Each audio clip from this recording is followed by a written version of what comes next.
Charis is a Greek word that today has an entirely different meaning than it had back in the day.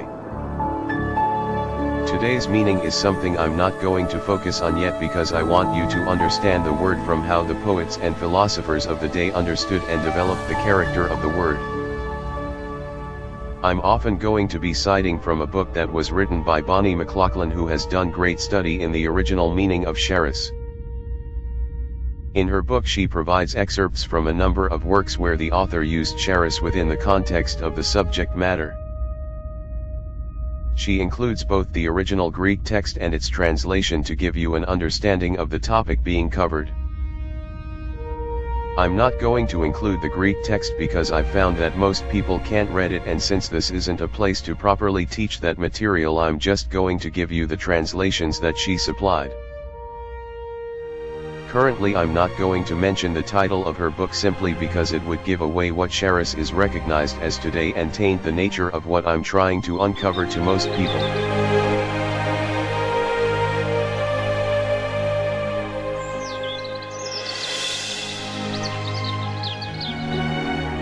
So what was charis to the early Greeks? In the introduction of Bonnie's book she states, "No serious reader of early Greek poetry can avoid the fact that charis dominates the literary portrayal of life during the Archaic Age. Charis flickered when beautiful women sparkled. Soldiers brought charis to their commanders on the battlefield or expected to win it when they fought well. Charis graced appropriate behavior and speech and was a distinguishing mark of nobility. It was at the center of the feast. In the verses of the love poets it sat upon the hair or the eyes of the beloved. For the Eponetian poets it crowned the moment of supreme glory when the athlete won and was celebrated in song. Indeed, it would seem that for the early Greeks charis was present at all the high moments of life. And at death one faced the dreary prospect of the disappearance of charis.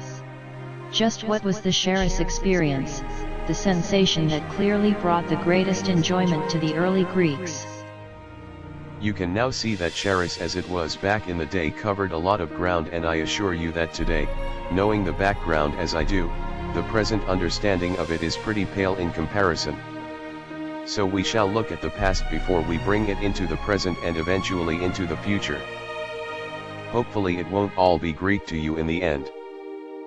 Charis has a rich history in the Greek culture. Its concepts cannot easily be boiled down to one or two simple words or sentences which will properly portray the vast richness and complexities that this single word spans. Yet still we must begin somewhere in trying to convey the underlying essence of this word. So we will begin by looking at one of the oldest pieces of Greek literature in an attempt to extract something of the flavor found within the earliest of writings. In the opening pages of 1 Samuel from the Bible we read the story of the two wives of Elkanah, Peninnah, and the mental abuse she inflicted upon Hannah since she was unable to bear a child. If you've done any Bible study you know that Hannah has a child which becomes Samuel, who eventually becomes the one who anoints David, Israel's greatest king, the forerunner to Jesus the Messiah. What, you may ask, does all of this have to do with charis and the Greek culture? I use this as measuring tool since at this same time several hundred miles to the north on the northwestern edge of present-day Turkey a war is being fought, one that would last for 10 years, a war that would become the defining moment for all of the Greek culture. It would shape the character of national leaders like Alexander the Great, who was to come almost 800 years after it had been fought. This war would be analyzed by great writers, poets, philosophers, and military strategists for centuries, even up to this day. If the Red Sea was the defining moment for the tribe of Israel, this war, the Trojan War, was such a moment for Greece, and embodied within the backdrop of this conflict is the beginnings of what we know of the nature of charis. Before I go any further I want to emphasize something very important here in the context of this story. I said that we would be looking at one of the oldest pieces of Greek literature which tells about this event. It was penned by Homer, and is called the Iliad.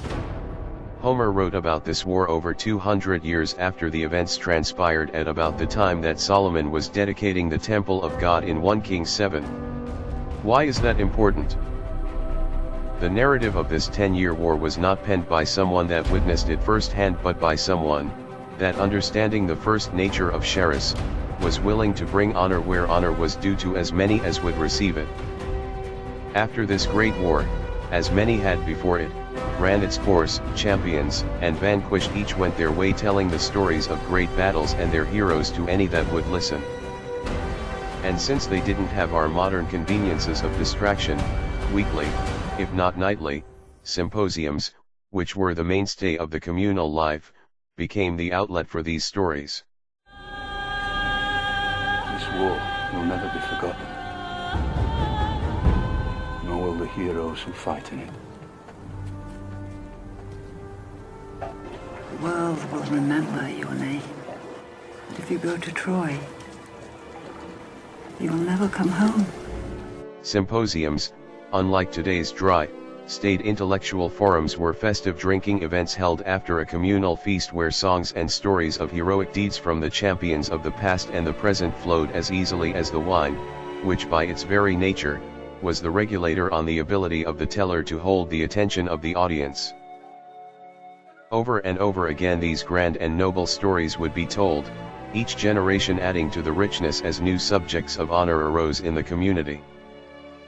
This is what we might call the oral traditions of a culture, but to them it was an element of charis, giving honor to those that honor was due to. Charis, in this venue, was something that every man acknowledged was important to the fabric of the community and conducted his affairs so as not to be seen without honor, which could be brought up in these events just as well.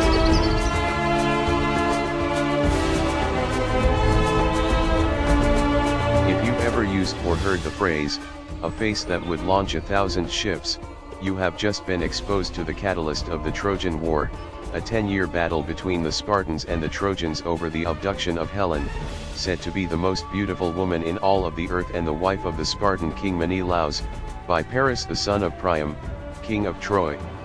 Menelaus goes to his brother Agamemnon, the ruler of Mycenae, and together the two try to diplomatically secure the return of Helen to her husband, yet without success.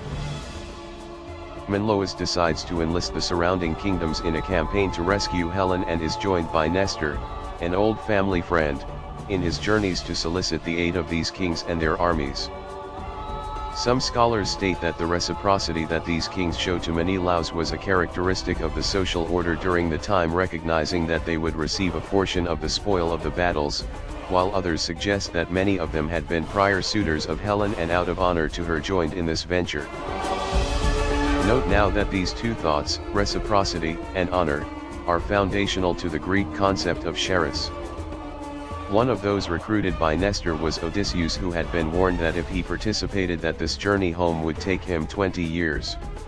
He feigned madness until it was discovered the reason for his action, at which point he reluctantly enlisted his services. Many of the Greeks felt that they could not conquer Troy unless they employed the talents of the greatest warrior on the face of the earth, Achilles.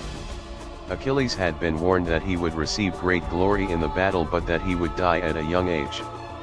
His mother, subsequently hearing this, disguised him in woman's clothing, which was discovered by Odysseus. Achilles agreed to join the conquest, much to the joy of many. An armada of over 1,000 ships representing all the Achaean independent states aligned with Menelaus set sail from Sparta, with Agamemnon chosen as their general. The Iliad picks up the story of the battle in its 9th year, and there is great turmoil in the Achaean camp due to a charis event between Agamemnon and Achilles. Apparently Agamemnon withheld a portion of his rightful spoil from Achilles from a battle where he was clearly the victor, and took Briseis, the concubine of Achilles, from his tent. This was conducted in full view of the Achaean army, which inflamed the anger of Achilles to the degree that he publicly denounced Agamemnon and pulled his entire army from the battlefront back to the boats, declaring that he was returning the following day back to his home. Meanwhile, in Agamemnon's tent, Nestor is showing the council that Achilles' departure in demoralizing the troops, and Agamemnon needs to make amends with Achilles. He agrees that he has wronged Achilles and offers many gifts and riches be presented to him, and the return of Briseis as an offer of reconciliation. Odysseus and Ajax go to Achilles with the gifts and are welcomed into Achilles' tent with great honor, but he refuses to take the items or accept any terms that Agamemnon has to offer him with the following response: "Nor do I think that Agamemnon son of Atreus nor the Danaans will persuade me, since there was no spoil, charis, then or now, for fighting against enemy men, ever tirelessly." So incensed by what Agamemnon has done to him publicly, Achilles swears that even if all of the treasures of Egypt were given to him, he still would not return to fight alongside Agamemnon. He claims that all that had been promised and delivered to him did not constitute charis to him. This deeply concerns Odysseus, who makes an impassioned plea with Achilles to reconsider, since his absence is causing a great toll on the battlefield to the Achaeans and there is a moral obligation that he owes to his comrades. Again, this argument fails because it too lacks charis for Achilles. In this matter some distinctions should be made. Many might think, and have thought over the centuries, that Achilles is acting out from a wounding of his pride because of the dishonor that Agamemnon did to him. These thoughts don't take into consideration Achilles' main point: charis is not present. We've seen already that charis deals with the aspect of honor and reciprocity, but in this instance the missing component is the pleasure-producing aspect, which has been severed from charis. True, Agamemnon did trample upon the charis honor of Achilles by taking the spoil and his concubine that rightfully belonged to him. True, there is reciprocity on the battlefield as warriors fight beside each other that ensures a sense of safety as each watches out for the other in the heat of the conflict. But according to Achilles, the charis pleasure that comes from obtaining the spoils and charis pleasure that he as commander experiences when he and his troops successfully vanquish a foe has been taken from him by Agamemnon's actions. Furthermore, it must be kept in mind here that the relationship that Agamemnon has with every member of this expedition. While he is the general, he is an equal with everyone in this battle. Each has the free will to decide the course of his own actions on and off the battlefield. Achilles recognized that Agamemnon does not, by his very position as general, have a higher sense of responsibility that alleviates him from entering the battle while still enabling him to partaking of its spoils. This was what Achilles believed Agamemnon had embarked upon, and it would cause division among the ranks of the men if they felt that their efforts might be undermined too, and this could spell defeat for the entire army if it was allowed to continue. At this junction I'm going to pause to give you time to reflect on some of the facets that have been revealed so far in the discussion of charis. Tell the men to start loading the ship. We're going home. Gather the stores. Prepare the ship. Agamemnon is a proud man, but he knows when he's made a mistake. The man sent you to make his apologies? What are you doing in thrall to that pig of a king? The world seems simple to you, my friend, but when you're a king, very few choices are simple. Ithaca cannot afford an enemy like Agamemnon. Are we supposed to fear him? You don't fear anyone, that's your problem. Fear is useful. We need you back. Greece needs you. Greece got along fine before I was born. And Greece will be Greece long after I'm dead. I'm not talking about the land. The men need you. Stay, Achilles. You were born for this war. Things are less simple today. Women have a way of complicating things. Of all the kings of Greece, I respect you the most. In this war, you're a servant. Sometimes you have to serve in order to lead. I hope you understand that one day.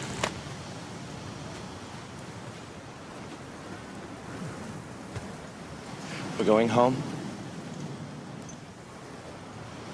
We sail in the morning. Greeks are being slaughtered. We can't just sail away.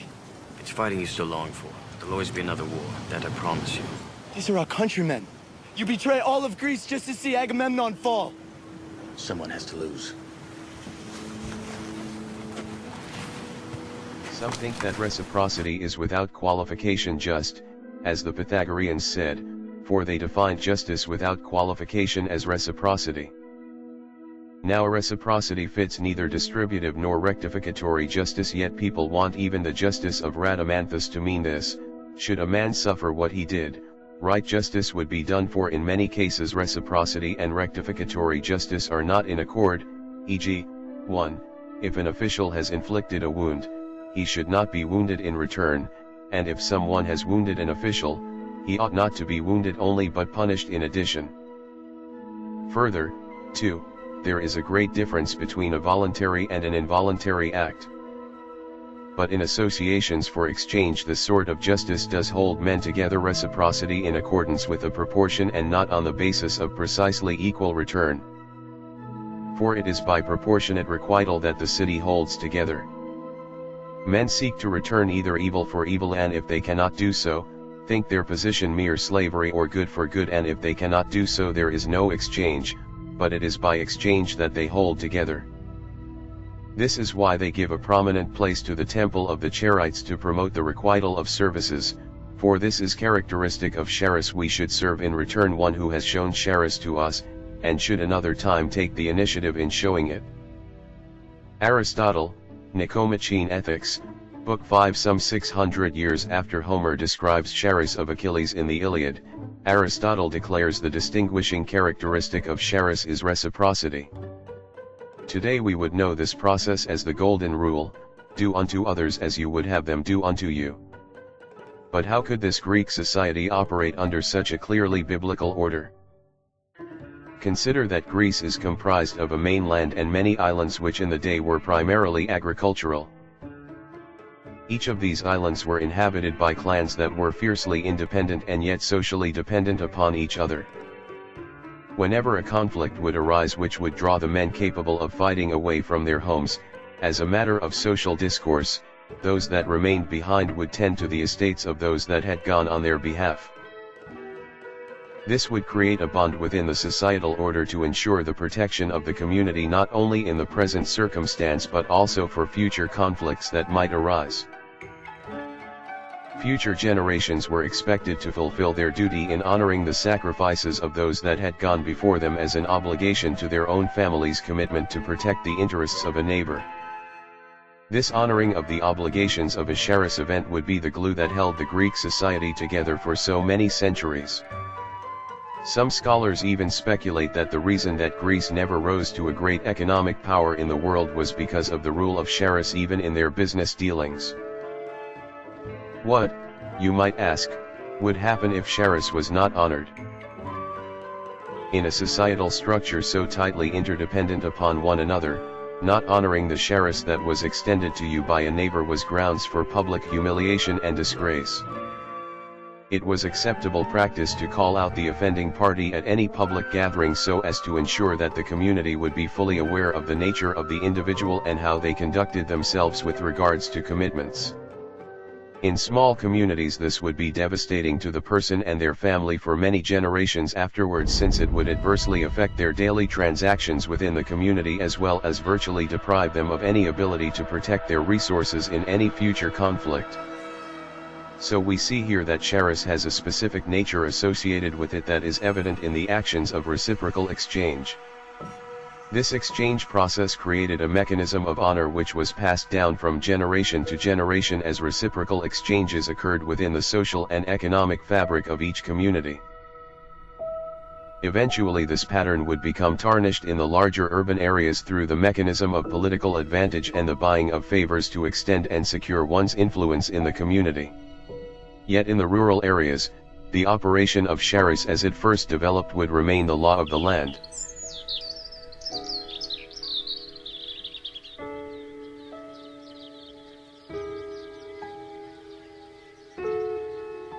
My good buddy Webster's dictionary provides us with a better understanding of reciprocity when viewed against the synonyms of mutual and common.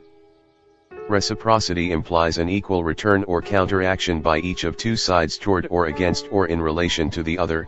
Mutual applies to feelings or effects shared by two jointly. Common does not suggest reciprocity but merely a sharing with each other. In common everyday terms, I'm going to reduce reciprocity to the concept of giving. You give something and you get something in return. Notice I said that I'm reducing it to this concept. Charis is much broader in scope, but we have to start somewhere with the intention that we'll build up from there. And what is a better place to start than with an action that everyone loves to benefit from? Tell me of a person that doesn't love getting a gift. I certainly do, and yes, I get great pleasure out of receiving them, as I'm sure most of you do. Yet I want you to understand what I mean when I say charis pleasure when talking about an act of charis. Bonnie McLaughlin describes this charis pleasure as follows. Charis bound people together in the archaic Greek world, the experience of pleasure. Before the Greeks became citizens of a polis, when new and more complex levels of loyalty and obligation became operative, the distribution of favors and good behavior, such things that went by the name of charis, was enforced with a vigor that is unknown to us. We are familiar with charity that is voluntary and self-denying, but, by the same token, was never confined to the self. The exchange of charis favors was founded upon a very general psychological phenomenon, the disposition to return pleasure to someone who has given it. This pleasure exchange was accepted as a serious social convention. The charis convention amounted to a lex talionis, but of a positive sort. So let's look at this charis convention. Reciprocity, the equal giving and taking of favors, or gifts according to our reduction of the concept, was a serious exchange of pleasure. I know that sounds a bit strange at first, but let me ask you this: do you, or someone you know, get more pleasure out of giving a gift than receiving it? I know of a couple of people that get more wrapped up in the wrappings than in the receiving of the gift. And when I get something from them, I make it a point to make sure that I open it in front of them, because half of my joy in the gift is watch how they respond to me. Conversely, I know of a few people that love to get gifts, and it's always a treat to watch them open a gift, whether from me or anyone else. Now notice that this charis convention was social in nature. It never happened away in a closet, it was in front of people that would recognize its function. That means that this transaction had the ability to create a level of honor among the community that witnessed it. What I mean by this, besides the obvious definition of honor, is that it set up an expectation of completion within the community by the nature of reciprocity. Example: Joe gives a gift to Ted while their friend Bill is watching. The exchange is marked by warm, sincere adoration. This exchange creates an expectation within Bill to see Ted return the gesture, and even greater, Bill anticipates that Joe may extend to him a similar recognition. I realize that some of you might take issue with the above example, citing that it's too simple. That is intentional. I know that human dynamics in a social arena run in myriad of directions, but this simple illustration shows the workings of charis pleasure and the honor that charis establishes within relationships. There is pleasure in the giving and receiving of gifts, no one can deny that, yet there is an expectation of honoring the reception of the gift that also comes with the transaction. Is there charis in Super Bowl Sunday?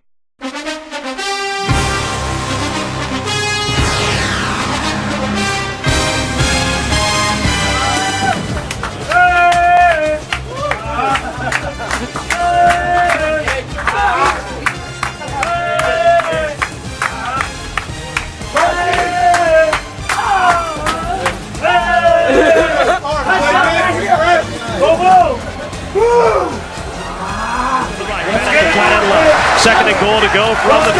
Toss sweep right for James White. Tucks it under the right arm. Cuts it upfield. Driving forward. Diving to the goal line.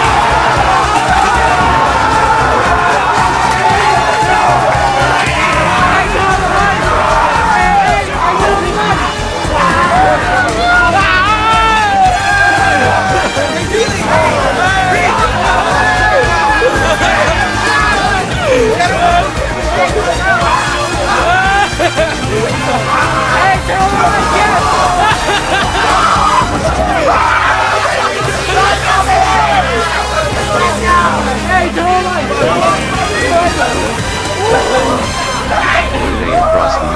States and in a number of locals across the globe, people will be gathering together to watch two American football teams conduct what can only be described as a form of organized war. With great anticipation they will watch their favorite team revolve through offensive and defensive maneuvers in ground and air attacks directed to the final moment that will bring home to one of the teams the final victory of the year. Many of these observers will be gathered in small groups consuming food and drinks, chanting on the thrilling moves of well-known athletes. After the game has finished, the trophy has been given to the winner and the wrap-up of the game highlights has subsided. The party-goers will think back on all that has transpired over the season that led them to this point in their team's support. This is common in practically any sporting event across the globe. But the question remains, is there charis in all of this celebration? In a word, yes. The framework that the Greek society recognized the operation of charis in was most frequently evident around a communal feast. In these events there was eating and drinking and the honoring of deeds and accomplishments from members in the community past and present. The reciting of glorious victories, often as poems or in song, in this setting was the way of passing forward the history of the community to the next generation. This honoring is charis. This day there will recollections of past Super Bowls and its heroes. Many of those past contestants will be present in the dialogues that will ensue and they will be asked to recall their most memorable moments. In their testimony they will honor the work of fellow teammates and those that opposed them in their victories and losses. This is charis. Super Bowl Sunday is the most charis day in all of America, at least until the next game starts. In this study of charis you can't get to the heart of the matter until you understand how the ancient Greeks viewed the fundamental nature of charis. The best way to uncover this is to look at their perceptions on a theological basis. Yet everyone knows that the Greeks, as well as every other ancient civilization, had many deities that they worshipped, and it makes some people squeamish when you start speaking about deities. I don't know if it's because their own faith is weak or they fear that the bogeyman is going to overtake them. My personal take on the matter is quite simple. I know my God and there isn't anyone higher or more worthy of praise and worship, so anything else is a piker not deserving any attention. Why deify charis? In the book of Acts we encounter an instance when the Apostle Paul is in Athens preparing to address the thinkers of the day at Mars Hill.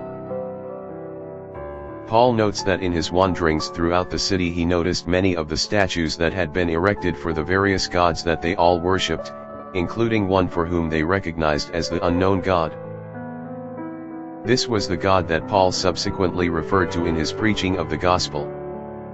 While Paul did not make a specific reference to seeing any statue to charis, it is most certain that it was present and it has some rather interesting aspects to it. The god of charis first off was not a single god. Paul then stood up in the meeting of the Areopagus and said, "Men of Athens, I see that in every way you are very religious. For as I walked around and looked carefully at your objects of worship, I even found an altar with this inscription, 'To an unknown God.' Now, when you worship as something unknown, I am going to proclaim to you.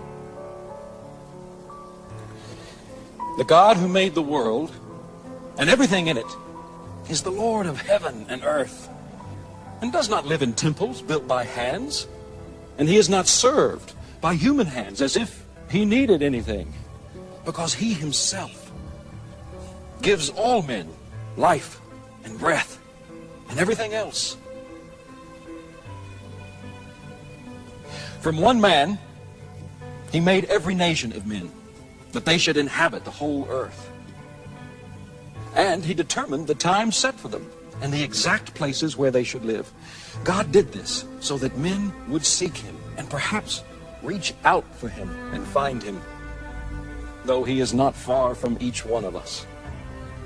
For in him we live and move and have our being. As some of your own poets have said, we are his offsprings. Therefore, since we are God's offspring, we should not think that the divine being is like gold or silver or stone, an image made by man's design and skill. In the past, God overlooked such ignorance.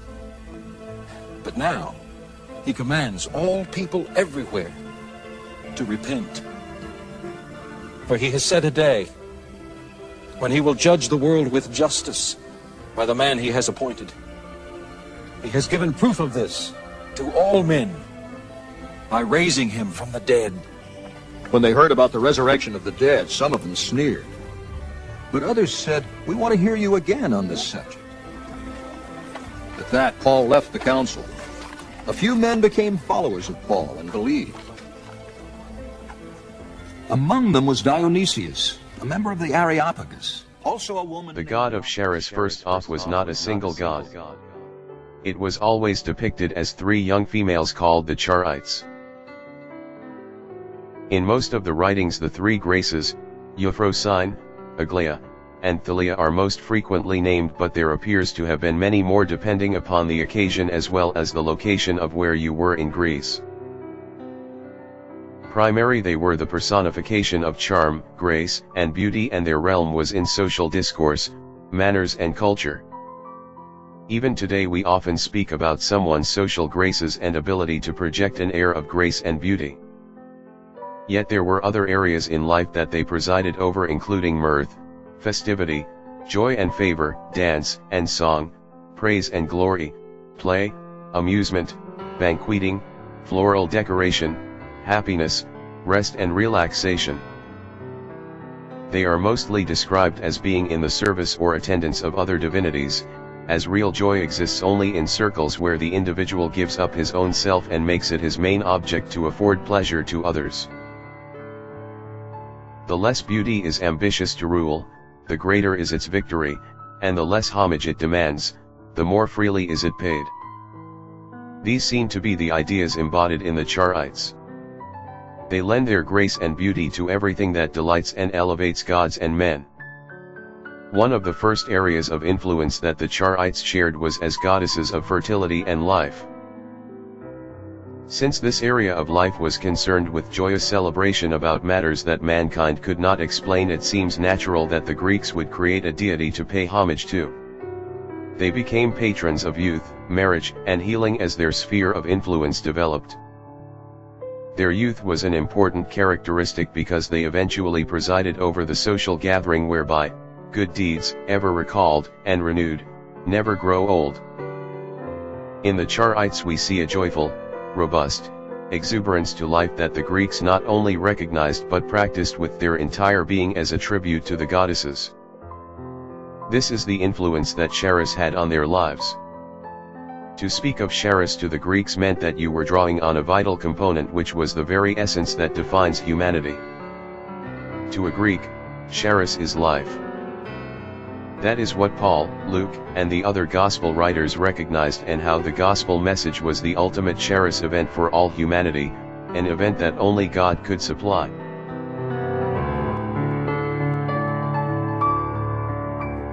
The Gospel according to John, chapter 1. And the Word was made flesh, and dwelt among us, and we beheld his glory, the glory as of the only begotten of the Father, full of grace and truth. John bare witness of him, and cried, saying, This was he of whom I spake. He that cometh after me is preferred before me, for he was before me. And of his fullness have all we received, and grace for grace. For the law was given by Moses, but grace and truth came by Jesus Christ. No man hath seen God at any time. The only begotten Son, which is in the bosom of the Father, he hath declared him. For the grace of God that bringeth salvation hath appeared to all men, teaching us that, denying ungodliness and worldly lust, we should live soberly, righteously, and godly in this present world, looking for that blessed hope and the glorious appearing of the great God and our Savior. Maybe there's a journey that I'll take through a storm until I'm home. I will paint a portrait of the sun, made of gold and warmth and love. Until the day you were born, and all of the rain stops are crying. Yesterday sails from the shore, my heart is open again. For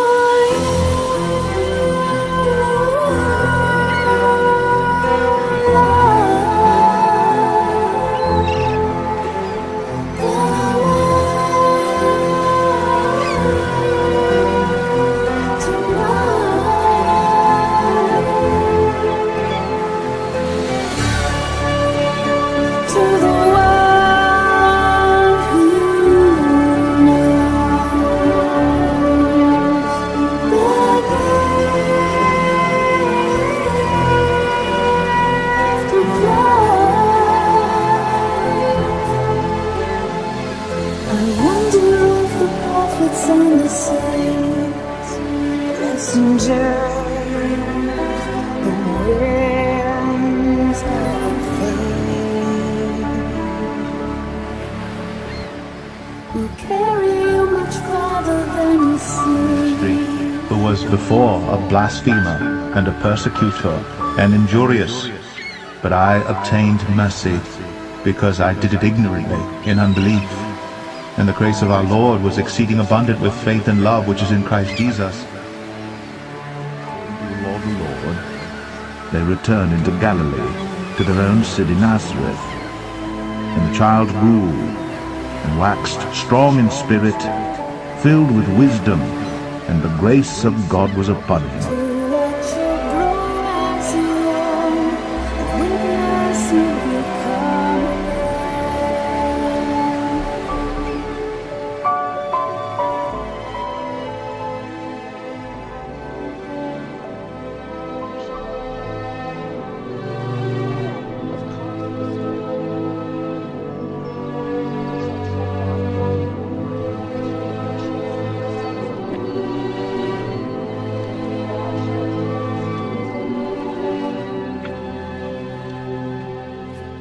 And he shall turn the hearts of the fathers to the children, and the hearts of the children to their fathers,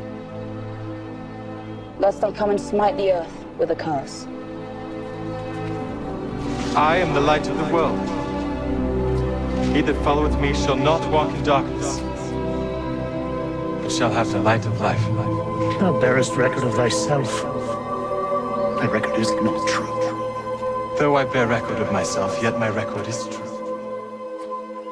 Son, why hast thou thus dealt with us?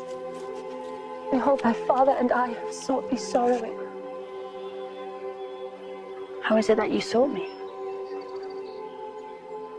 Wist ye not that I must be about my father's business? That the testimony of two men is true. I am one that bear witness of myself, and the Father that sent me beareth witness of me. Where is thy father? Ye neither know me nor my Father. If ye had known me, ye should have known my Father also. To watch you grow as you learn, and witness you become man. Follow your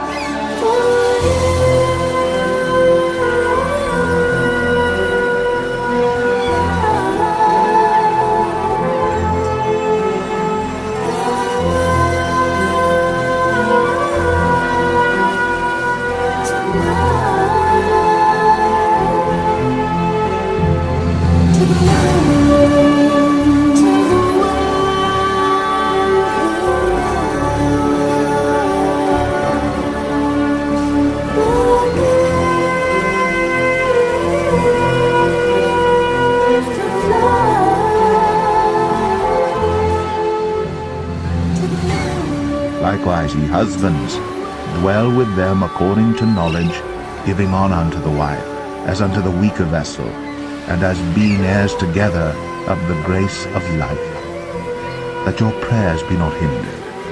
Finally, Maybe there's a journey that is mine to the one who you know. 2 Corinthians 8. And now, brothers and sisters, we want you to know about the grace that God has given the Macedonian churches. In the midst of a very severe trial, their overflowing joy and their extreme poverty welled up in rich generosity. Who was in all points tempted like as we are, yet without sin. Let us therefore come boldly unto the throne of grace, that we may obtain mercy and find grace to help in time of need. And the multitude of them that believed were of one heart and of one soul. Neither said any of them that aught of the things which he possessed was his own, but they had all things common. And with great power gave the apostles witness of the resurrection of the Lord Jesus, and great grace was upon them all.